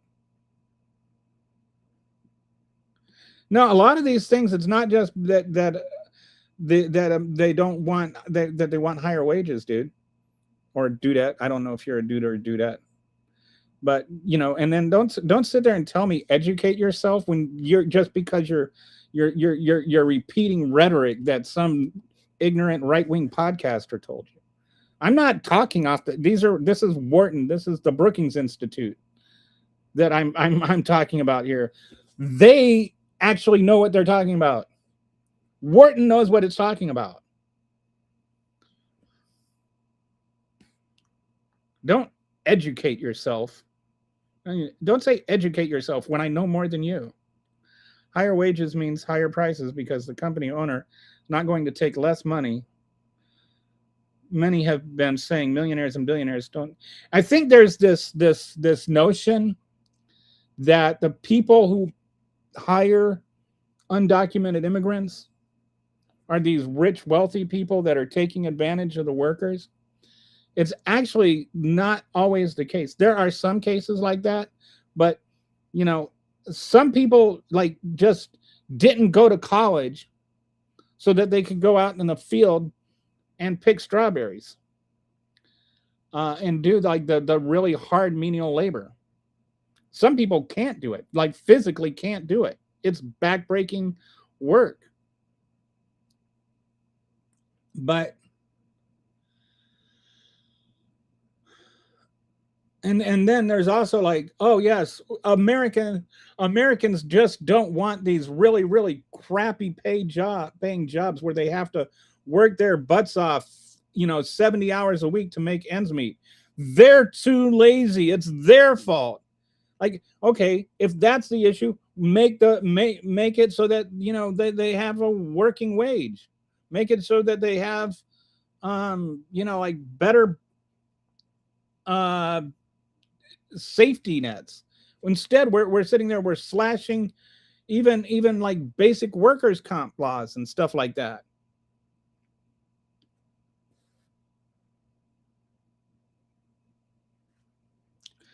Nope, wages have to. I'm not saying wages don't need to increase.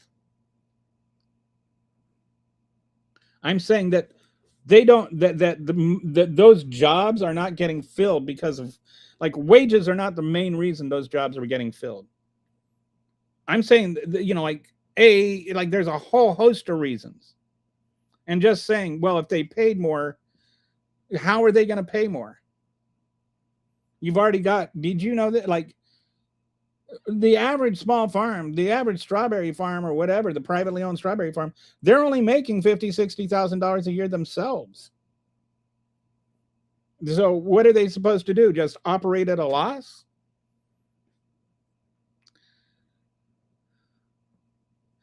And one of the things, like, in order to hire a legal immigrant, they have to advertise in the paper for 30 days for Americans to come and take that job. So these jobs are not jobs Americans want, but to just say that it's just about pay? No.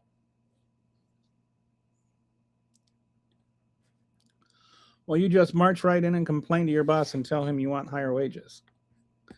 Lower interest rates, increase wages, regulate housing. It's very easy. Okay, none of that goes together, especially when you already have inflation up and going up. It's going to end up going again because gas prices have started to tick back up in August. So inflation fell very slightly in July, but it's going to go back up in August. And you don't lower interest rates while inflation is going up. Regulate housing how? What do you mean regulate housing? That's just like,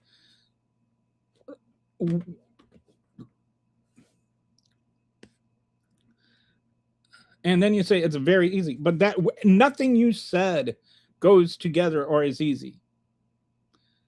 Like, how does the federal government regulate housing? Have you ever had a house? Have you ever met a homeowners association? Here's a joke for you, Brett. What do like there's flock of seagulls, or like a group of different animals. You know what you call a grouping of Karens? A homeowners association. Watch him laugh in your face because he's not going to take a loss in his own profit. He got a Corvette to buy next month. Profit. I kind of like profit better. We have to break it to fix it. No, we don't. Take one for the team. Liar. Illegal immigrants cause higher unemployment. No, they don't. And I'm not lying. I am telling you what Wharton said. That's a Wharton study that says that. That you don't know something does not mean it is not true. And it does not mean that I am lying. It means that you simply do not know what you're talking about.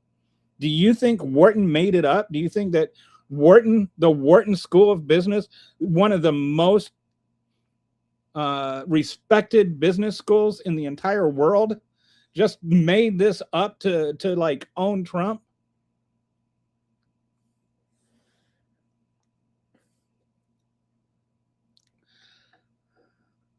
Also, I unless your name is really Steve Martin, please don't besmirch a great comedian's name.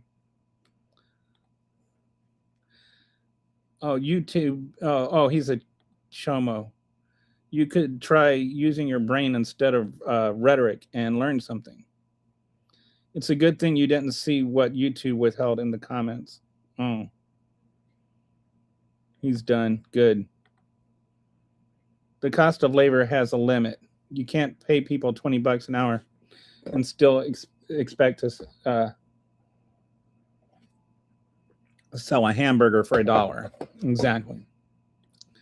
Well, California raised near minimum wages of like $20, and the result was everyone got rid of pizza delivery people. I think the California law has been completely misrepresented. And I don't remember hang on. Let me refresh my memory.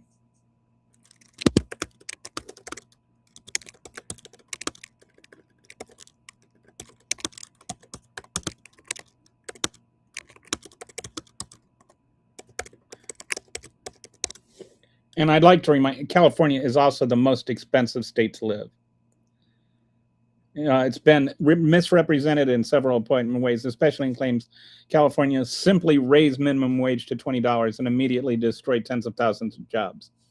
The biggest problems are scope, time, cherry picked baselines, and treating correlation as causation.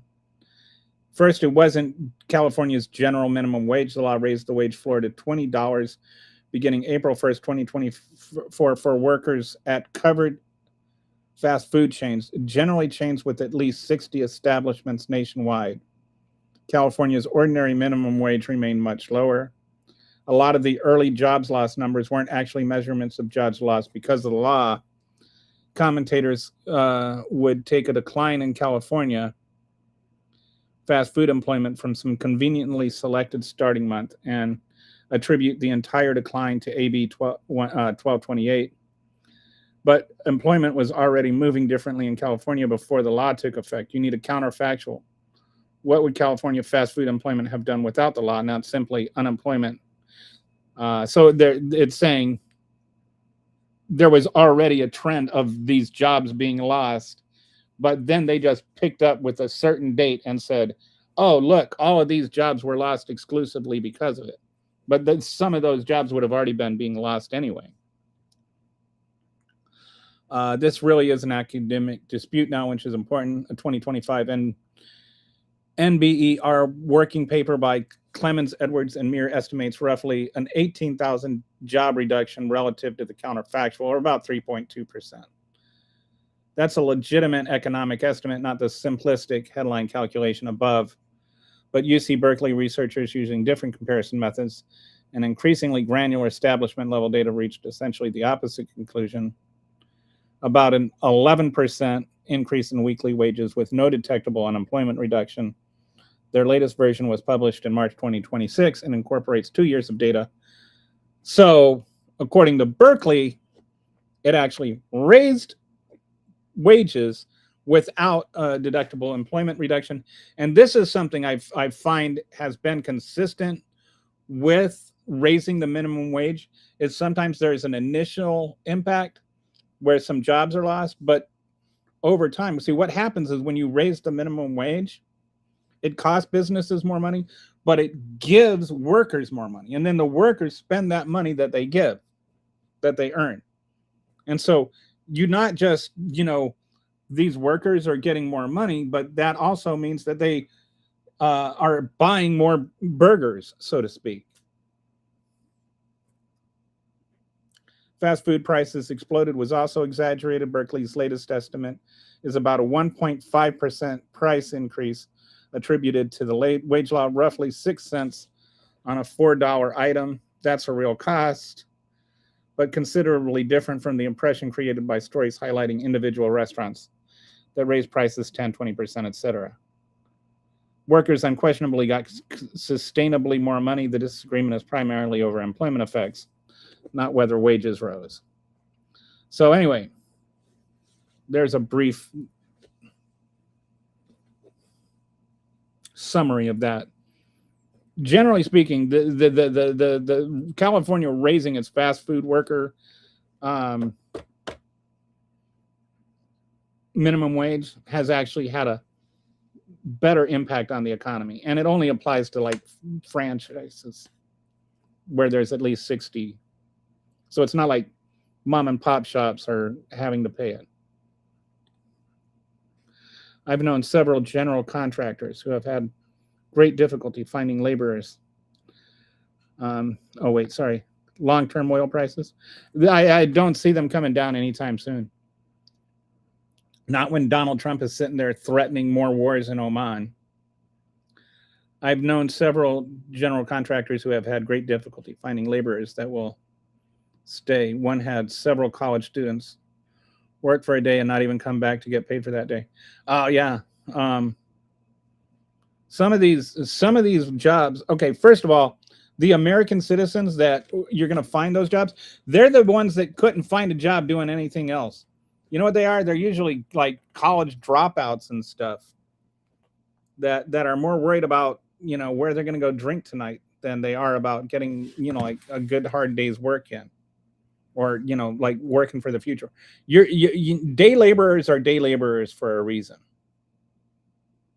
And the day laborers that are American citizens are usually a different class of workers than the day laborers who are undocumented immigrants. The undocumented immigrants are probably going to be much better workers than the college student that dropped out and is going to get drunk tonight and is hungover today. I think they'll fluctuate a little bit, but I think that I've been, I kind of watch them, and they've been seeming to bounce around between $80 and $90 lately. If I'll go look today, I think it was, yeah, right there. Brent crude is actually 91.08. That's the one you want to look for.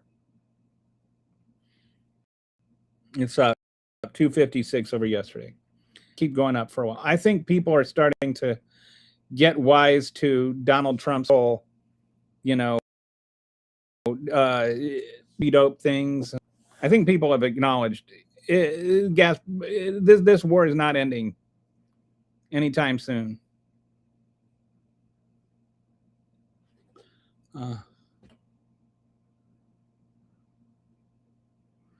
So for how long? 6 months? For how long? 6 months? I don't I have no idea how long if you're talking about Iran, I don't think it's going to be over in 6 months. I think we will still be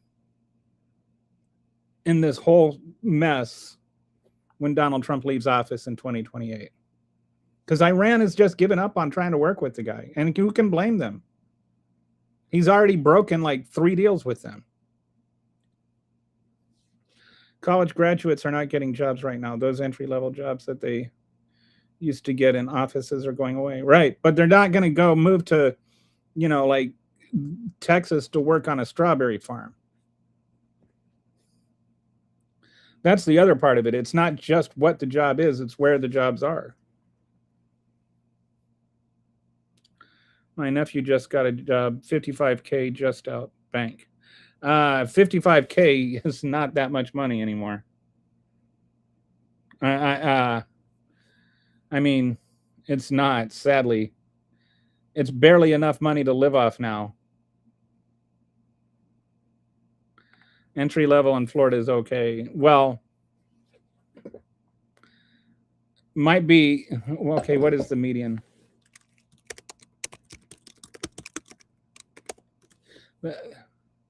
Median income in Florida right now is 75.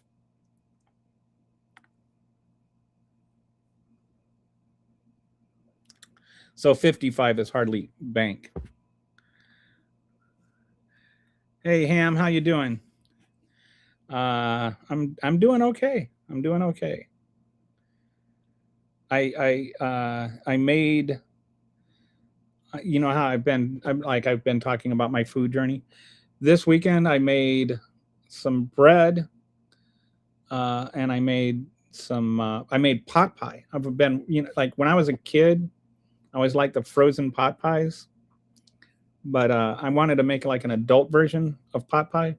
So I made these chunky vegetables and got some chicken and some cut big chicken chunks, and I cooked it all up in a pan, and then I made like a kind of a buttermilk batter, like biscuit batter almost, except a little bit thinner. Poured it on top, popped it in the oven, and made these chicken pot pies that are really, really good. And then I made a really, really simple dish, dessert that's totally the most underrated cookie of all cookies, but is a wonderful tasting cookie. And when you make them with fresh milled flour, it takes it to a different level. I mixed 80% soft white and 20% einkorn, which you probably have no idea what any of that tastes like. But it really, the einkorn, when you're working with fresh milled flour, first of all, like the flour has flavor, and different grains have different flavors. And einkorn has this kind of nutty flavor. And I made snickerdoodles. And snickerdoodles are like the underrated cookie. They're basically like butter and sugar. Fell in love, had sex, and had a baby named Cinnamon. Um, and then they push it around in a baby carriage made out of fresh milled flour. I mean, they're so good because it's the delivery device. But they were so good. They were I'm almost I made I made them on Saturday night, and I'm almost out of them. I might have to make some more. High taxes, so higher wages. Um, yeah, but there's also when you look at relative buying power, California has more relative buying power than say Texas or Oklahoma. When you take into account the higher prices and the higher wages, states like California and Illinois actually have more buying power. You can buy more with your money that you make in California or Illinois than you can in like Texas or Oklahoma. Do you trust the information anymore? I think, if anything, it's skewed to Trump.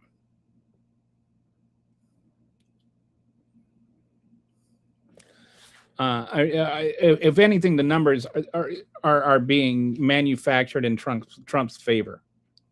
But I haven't seen any evidence that any of the numbers are being cooked.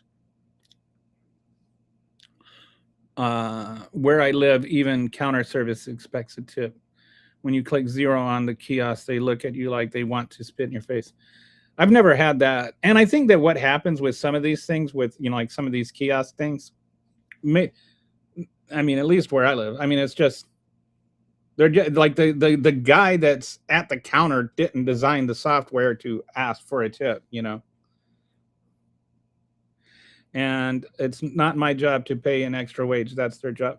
I think we should do away with tipping altogether. I think that all of that should just be factored in. If you ever go to Europe, ask Harry. Like, tipping is weird to them. The idea of tipping is weird. Like, that's why their boss pays them. Like, you just the minimum wage for a waiter, I think, is like $2.15 an hour or something.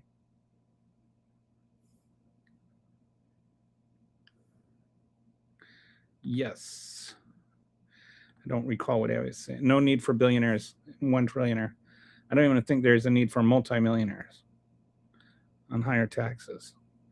Yeah, I think we need more. I think we need higher taxes.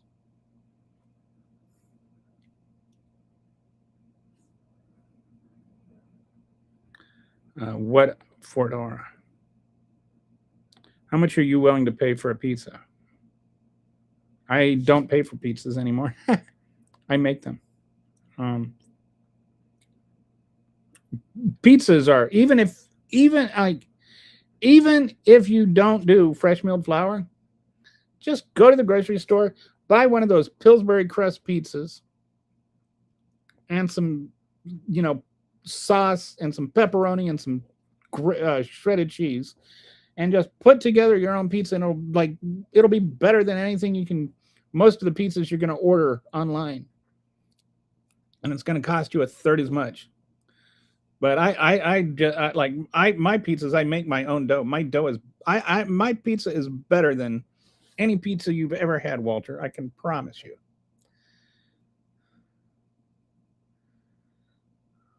And it cost me like $3 to make a pizza. There it is. Well, love what elitist attitude. How I don't understand what you mean by elitist attitude, and there it is, an LOL. I don't understand what you're getting at here. I got to step out for about 20 minutes. I'll be back if you're still on. Walter's here, if anything, if we need any moderating. Thanks, Brett. Classic. I don't know what you're talking. Regarding housing, we need to severely restrict HOA or ban them. The federal government can regulate housing by manufacturing affordable pricing and oversight into real estate hedge funds. How do they do that, though? Some European countries already started doing it, but you realize that Republicans are never going to do it, and as soon as the Democrats start doing it, the Republicans are going to start screaming and screeching communism. Like that's not a realistic solution here. It's not going to happen. I don't know what you're talking about. Caste system approved by Kelly. Why? This is you're just kind of like saying stuff. You mean how the federal bill that the president doesn't want to sign now? Yeah, well, it became law anyway. But yeah, there was a bill that Congress passed when she didn't sign for more than 10 days, so it went into effect anyway. But like he didn't sign it and he didn't veto it. But I think this is an example of Congress working together to come up with real solutions to real problems, and I wish there could be more of it. Yeah, I know actually if it's only 5 minutes slow, I'm doing better than usual. Working at a bank. Trump is convincing his supporters that it's worth paying a little more in order to stop that it's worth paying a little more for he has in order to stop Iran from being a nuke. He keeps pushing that they've been changing death to America. Yeah, we haven't. We have not been at war with Iran for 47 years. A and B, you're absolutely right. This whole, he's saying just pay a little bit more. All these people that are millionaires sitting there telling the hundredaires to just like bite the bullet and pay a little more at the pump, while they're arguing that their taxes shouldn't be increased. The sacrifices for poor people, not rich people. Iran never had a functional nuclear weapon. Iran was never even close to a functional nuclear weapon. Iran doesn't have a large capability. North Korea, on the other hand, does. China does. Russia does. Yes. Hang on. His followers constantly chant those lies. That's all they have. Oh, they just repeat the dumbest talking points. Einkorn, yeah, it's what's called one of the ancient grains. There's like einkorn, emmer, korshan, and spelt are the main ones I work with. But yeah, and each one there's like a little. Some of them like have more gluten, and some of them like the gluten works a little differently. And that's part of the fun of like the thing with fresh milled flour or with the store-bought flour. First of all, it's processed until all the flavor's out of it. Then they take all the bran out of it and all the oil out of it because the oil goes rancid unless you buy the whole wheat, in which case the oil is left in it and it goes rancid. Which is why nobody likes the taste of whole wheat flour because it's been sitting around for a couple of months. But if you use fresh milled flour, you actually taste the wheat. The wheat is a flavor ingredient, not just a binding agent. And that's the first thing it takes time to get used to. You're like, oh, that's what wheat tastes like. And each kind of grain, hard red has this rustic flavor. Hard white has a more traditional, like what you think of flavor. But it tastes more that way. Like and then you've got, like einkorn, which has this kind of nutty flavor. And you've got it's called taf, an Ethiopian grain, which has like that's made for the Ethiopian bread, like the fluffy bread, but it's also, I found out it's really good in brownies because it has this kind of cocoa-y flavor. Anyway, you start to like, as you work with different grains, you find out that some things work better with certain dishes and certain foods complement some grains better than others. And so the grain itself becomes an ingredient, not just the flour. And this side effect of his entire war is that other countries are now going to start seeking the protection of nuclear weapons, such as this treaty with the Middle East and Pakistan. And a perfect example of South Korea, American pulls back, causes a vacuum, tables seek their way to fill the vacuum. Trump is negatively affecting the whole world. He's making us all much less safe, much less. Whatever happened to Trump's no tax on tips? No one is making enough money to get tips. This is a fair point. And the whole no tax on tips thing was, A, people probably weren't always paying taxes on tips anyway. B, Kamala was saying the same thing. But I think that, how about we just cut taxes for people that only make so much money? Like, let's have a tax cut for poor people. I try to tip the DoorDash guy. When I was ordering DoorDash, I don't order DoorDash anymore, but when I was ordering DoorDash, I never tipped less than $5, even if it was just a mile away, because you don't know how long it's going to take them to get to the store. Don't pay extra for the quick delivery, though. It turns out that's a scam. They don't get you direct anyway. Kelly, you made some big investments in order to be able to make $3 pizzas. I didn't make big investments to make a $3 pizza. I bought a fresh milled flour. I bought a mill that was like $340 like 6 years ago, and I've been using it for 6 years. Well, off and on, especially for like 2 years, and I've probably made, like hundreds of loaves of bread and brownies and cookies and all kinds of stuff with that. I don't have to go and buy the whole thing every single time. Over the long run, I think the mill's probably paid for itself. It cost me, like, my bread costs $1.25 to make. So you think 2 years worth of bread, if you go through 2 loaves of bread a week, and let's say you're just buying a regular loaf of bread, and it's like $2 a loaf, that's $100 a year. And that's for so it's already paid for itself just on the bread.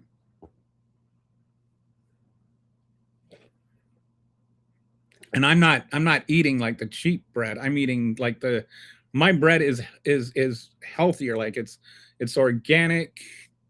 It's like the Dave's super bread, but only better. It's even better than the Dave's bread, like from a health standpoint. Buckwheat is very nice too. I haven't tried buckwheat yet. I just buy the loaf of the cheap bread at the corner convenience store and get the gut ache and bloat later. I don't have time to make my own. I've got it. It takes me about 10 minutes of actual work to make a loaf of bread. You combine the ingredients. I put them in my mixer. That takes about, 5 minutes of work, and then I have to shape it and put it in a pan. That's another 5 minutes, and then just score it real quick, throw it in the oven. That maybe takes a minute or two, but easily less than 15 minutes. I can, like, the amount of time it takes me to make a loaf of bread is less time than it takes you to walk to the grocery store or to the corner store. But I've got some practice at it. All right, so we're just over 2 hours. So we're gonna end here. Brett, once again, thanks for doing your moderating. Lise, enjoyed your participation, and never did find out what why I was supposed to bug out and why I was for the caste system from John, but oh well. I'll talk to you guys later and hope you have a lovely evening. I'll see you tomorrow.